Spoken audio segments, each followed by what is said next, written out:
everybody, welcome back to the channel. My name's Nicole and this is Dusty Book Sniffers, and today I am continuing on with my Booker Prize Longlist 2025 reading journey, and today I have a question for you before we get started.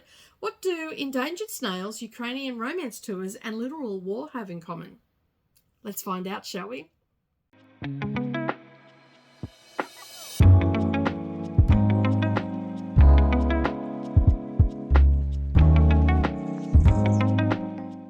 Good morning or good evening, everybody, and welcome back to the channel. Thank you for taking some time out of your day and spending it with me while I prattle on about the book that I've just finished reading off the Booker Prize Longlist for 2025, which is Endlings by Maria Reva. So, I asked you the question, what do endangered snails, Ukrainian romance tours, and literal war have in common?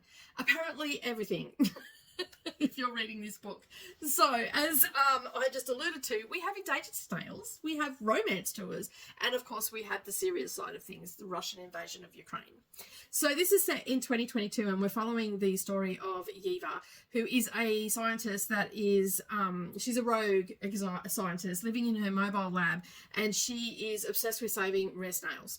And so we have that. And to fund her research and her little passion, she dates Western men on these romance tours who are looking for wives. And so, yeah, that is her side hustle, so to speak. And then we've also got two other characters, Nastia and Solomina, I think is how you pronounce their name. But anyway, they're sisters, and they are also involved in the romance industry as well. But they're under sort of a ruse. They're sort of using it to try and find their activist mother who has gone missing. And then, of course, we have the romances end up being, these girls end up trying to scam 13 Westerners and by kidnapping them. And they have a snail called Lefty in their midst. Like, I know that this sounds ludicrous as I'm saying. I hear what I'm saying, but believe me, I had a good time reading this book. Even though it's got serious stuff in it and whatnot. So, and that's not giving you spoilers or anything like that. There's a lot happening in this book, and as weird as that all sounds, so we've, yeah, as I said, we've got endangered species of snails, we've got romance tours in Ukraine, and as icky as that sounds, that's in the book. And then of course we have the serious side of things, the looming invasion of Ukraine by Russia. And so this is like, it's so hard, like, to say that this is it's not a funny book by a long shot, but there are some weird moments in there that you'll just sort of have a bit of a chuckle to yourself. Especially like, I found that the whole blending of these three topics, you know, we've got the romance industry, which is problematic in itself, and then you've got like endangered species, so you've got a little bit of climate issues happening in here as well, and then you've got the impending invasion of Ukraine by Russia, and so you've got that hanging in the backdrop as well, because you know that is sort of going to be coming. And then you've got all this, and then you've got this kidnapping of 13 Western men, and there's one of the men, Pasha, I think his family's originally from Ukraine, but they live in the United States, and he's told his family he's gone to Germany, but really he's gone to Ukraine. And then there's a whole narrative around him and all that sort of stuff, and all these other people, and they don't take anything very serious at first until they realize what's happening, and that's when, you know, sort of the war starts getting talked about a little bit more. So so as far as characters go, you've got the main three females. I'm going to abbreviate Solomia's name down to Sol, just for ease of purpose of talking about it. I have got this on my notes here. So basically we've got Yeva, her character is, she's sort of emotionally cut off. She's a little bit morally grey in ways, but she's also very relatable. She feels very, like, you can connect with her, you understand like her passion and all that sort of stuff, so you can really connect with her. And then you've got Nastaria, is it Nastia? I think is how you pronounce it. She's idealistic, she's fiery, she's impulsive, and so she's always like doing that sort of stuff. And then you've got Sol. She's sort of really like a skeptic sort of person. She's very grounded, and she sort of can like helps control her sister a little bit in many ways. And she's the realist too. Like she's very much grounded in reality, you know, like whereas the other two are just off the Richter scale a little bit. But this trio really works. And then you've got the bachelors in the background as well. And they, like, there's 13 of them, and they think that they're going out into the forest and basically going to be going on this romantic tour and meet the love of their lives and all the rest of it. And they've paid the money to do so and whatnot. So we have little snippets from them as well. So that they are they sort of show their different vulnerabilities and also their masculinity and also their entitlement as well, some of them. So you get quite a mixed bag with them. I think out of all of them, Pasha was my favourite because I felt like he had a lot of personal growth throughout this book as well. So and sort of everybody was looking to him at one stage to translate and all that sort of stuff. But I will say this is a little bit of a spoiler. They had animal masks on when they got these guys and put them in the back of the trailer. And so, like, how they didn't twig that there was something not right is beyond me. So they're not the brightest tools or the sharpest tools in the shed, I might add. So, and that adds to the hilarity of it. So in a way, because I'm just thinking to myself, like, seriously, you just got rounded up by 3 women wearing animal masks and you voluntarily got into that. But so it was sort of ludicrous in that way. And like, and then there was one scene where Yeva, like, they were banging and all this sort of stuff on the wall, and Yeva, like, they heard which was machine gun fire and that, and they heard it, and then they asked what it was, and Yeva's told them that it was like fireworks, right? So that was like really brief of what happened, but yeah, and so they settled all down again. So they got to a point where they didn't believe that a war was happening when in actual fact it was.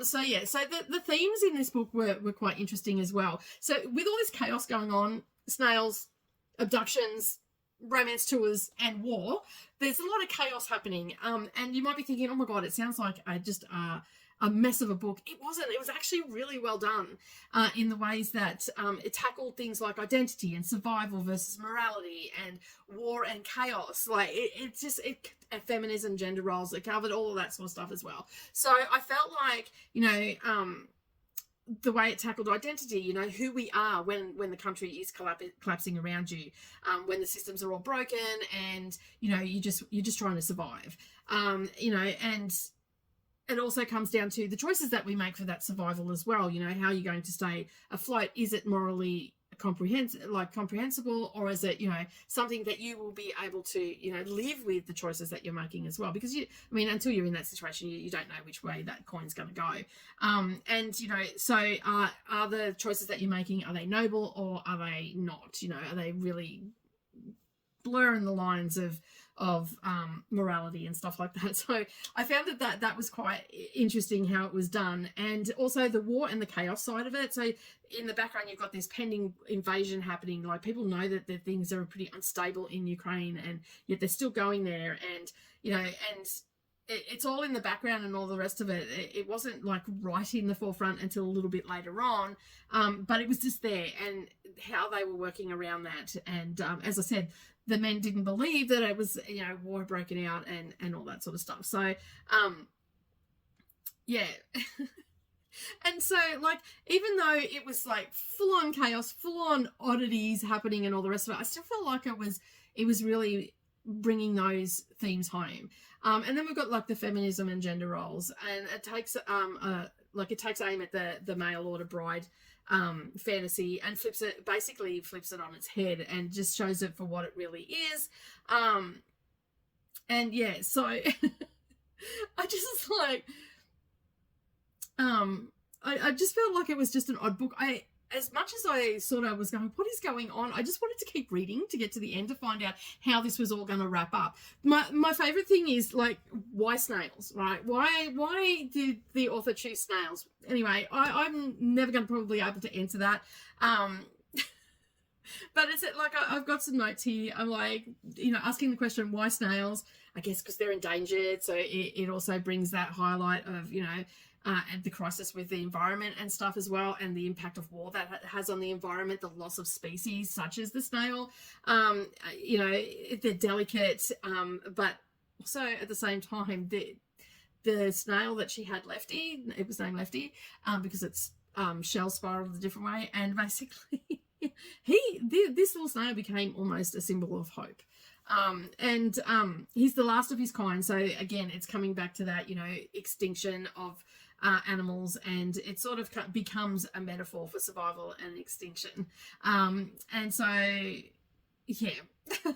So that I think that is what the author was trying to go. I don't know. I know it sounds crazy. It sounds really silly, but it worked. Just take it from me. It actually worked. I still can't believe that I've read a book like this that had all these themes in it: endangered snails, mail or brides, and invasion of Russia, and oddly kidnapping, and it works. And it just sounds so crazy.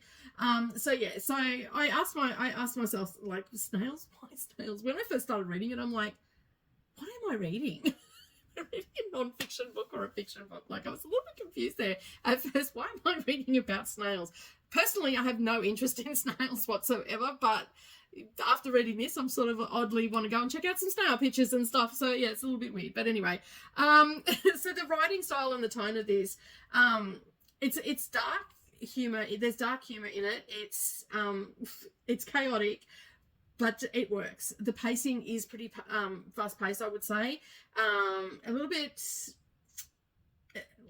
fragmented, a little bit, I guess, like you're chopping and changing a little bit, and but again, it works. Like, that's not something I normally go for. Like, if I've got a book where it's chopping and changing, and you're trying to catch your breath with all the changes and all that sort of stuff. And I felt like that at times with this. But normally, if a book's like that, it's one of the rare occasions that I'll go, you know what, this is just too much. I need to put it down. I'll either DNF it or soft DNF it. But this one, it just seemed to work. Like, it didn't matter the whiplash that I was getting from the chopping and changing, which wasn't as bad as that sounds, because it worked. So yeah, so I just felt like it was good. Like, it felt a little bit experimental, but at the same time, I felt good about reading it. Does that make sense? So yeah, so they are some of the things that I was feeling about this book. I had a great time with this. It is very character driven, even though we've got all that other stuff going on. And we do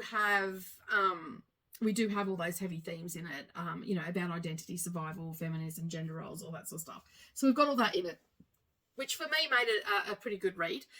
So what didn't sort of work for me was the characters. Some of the characters felt a little bit distant. Like, I felt like that there could have been a little bit more from those characters, but it wasn't enough to really turn me off the book. And as I said, I didn't love every moment of it, but what I did love sort of overrode those things. As I said, I felt like that there was a little bit of moving around, and it wasn't as, you know, like moving from perspectives and all that sort of stuff. Probably was a little bit jarring at times, but the rest of the book made up for those little faults. So my overall thoughts of this is, like, it's strange, funny, it's a little bit grim because you've got the war and all that sort of stuff, but at the same time it's really hopeful, and it's doing all of these things at once, so it's very chaotic, and I love it. I'm here for it. Like, it was great. This is one I would probably revisit again as well, because I feel like that there's probably a lot I would get on a second reading of this one. It's not an overly in-depth book, and, you know, like, you're not sitting there scratching your head, so to speak, when you finish, but I feel like that this one would be a good one that you could reread again. Not only that, this would also make a pretty good book club. And I know that a lot of people go, oh, a book club book, well, I don't want to read it. Just let me explain. I think that this would be a really good book club book for, you know, the hot take on, you know, talking about the romance tourism industry in Ukraine, and, you know, and also talking about the evasion and, you know, what it means to be in survival mode and all that sort of stuff. I think some really strong and deep conversations could come from the bits and pieces that are in this book, along with why snails. I think that will be the number one question asked. Why the snails? I mean, I've given my interpretation. I could be completely off unless I speak to the actual author herself to know exactly why snails. That's sort of my thing that I'm going for. It's not exactly going to be everybody's cup of tea, of course, but I think a lot of people will enjoy this book if they go into it and just accept the chaos and the oddity of this book. I think you'll have a great time with it, even with all the heavy topics in it and whatnot. So I have given it 3.5 stars, and I'm glad. I'm really glad that I read this book. It's probably not something that I would have picked up had I seen it, or even took notice of it probably in a bookstore, because you can see the cover's quite subtle in many ways. So yeah, I don't know whether I would have picked it up, but I'm glad that I have read this, and I had a fun time with it. But as I said, I have given it 3.5 stars, and I want to know from you now, have you read this book? And if you have, leave that comment down below and let me know what you thought of it. Just put yay or nay, that's all I need to know. Try not to put any spoilers there. I know it's pretty hard. Most people have probably read this by now, because the shortlist is about to drop soon. But yeah, I'd love to hear your thoughts about it. And if you don't want to be chatty today about the book, or you haven't read it, just leave me a snail emoji down in the comments, so I know you've made it this far. But before you go, after you've done all that, make sure you hit that like button, and if you haven't subscribed yet, hit that subscribe button to all notifications as well, and then that way you're not going to miss out on my journey like this one, reading the book A Longlist, because there's more that I'm going to do around list price and all that sort of stuff. So make sure that you subscribe and ring that bell to all notifications, and as always, keep turning those pages, and I'll see you in the next video. Bye for now.